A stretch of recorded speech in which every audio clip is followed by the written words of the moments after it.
International Relations expert Professor Robert Patman says the latest civilian massacre could be a turning point, and all eyes are now on Russia and what they'll do next. Robert Patman joins me now from Dunedin. Good morning to you, Robert. Good morning, Samantha. Now, I wonder, can you tell us exactly what role does Russia play in the Syria situation?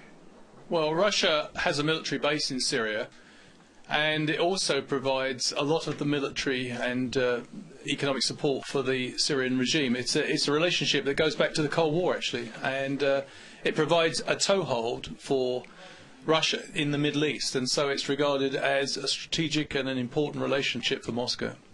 We're hearing reports that have been described as credible by the United States that Russia has sent an arms shipment to Syria in just the last few weeks.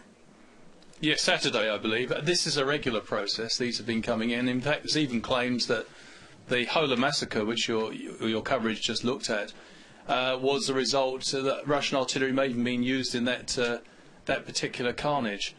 The point to note here is that Russia is showing signs. Mr. Hague, William Hague, the British Foreign Minister, was in Moscow on Monday, yesterday, for a scheduled visit, and of course the issue of Syria loomed large, and there is a lot of pressure on Russia to begin to distance itself from the Assad regime. So far it's maintaining a position where both the rebels, the opposition, and the Syrian government have responsibility for this latest massacre.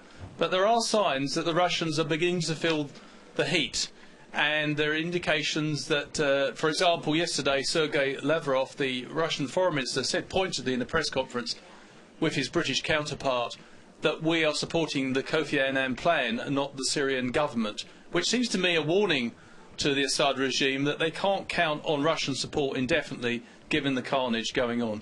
The problem is Kofi Annan's peace plan isn't working. 10,000 people have died in the last 14 months. What can the nations do? At the moment it's just looking inept. Well, as well as the situation in Russia, there's also pressure building in the United States to do something. It should be recalled, Samantha, there have been 2 unsuccessful attempts in the Security Council to pass resolutions which would have resulted in Assad standing down. Most people in the world see the President Assad regime as the principal obstacle to peace in Syria. He's determined to retain power. He has cynically used the Kofi Annan peace plan for his own purposes. He's given no serious indication he was going to abide by it. And you're quite right, the UN peace plan seems to be in tatters at the moment. And the next step is what will happen next. And there seems to be a major diplomatic effort seems to be in the works, but I don't think we can rule out completely the prospect of military intervention if this carnage continues. It's not just a Syrian problem, it's affecting neighbouring Lebanon. Also, Al-Qaeda has opportunistically got a foothold in Lebanon since the civil war's been going on. Okay, thank you very much. That is Robert Patman speaking to us from Dunedin.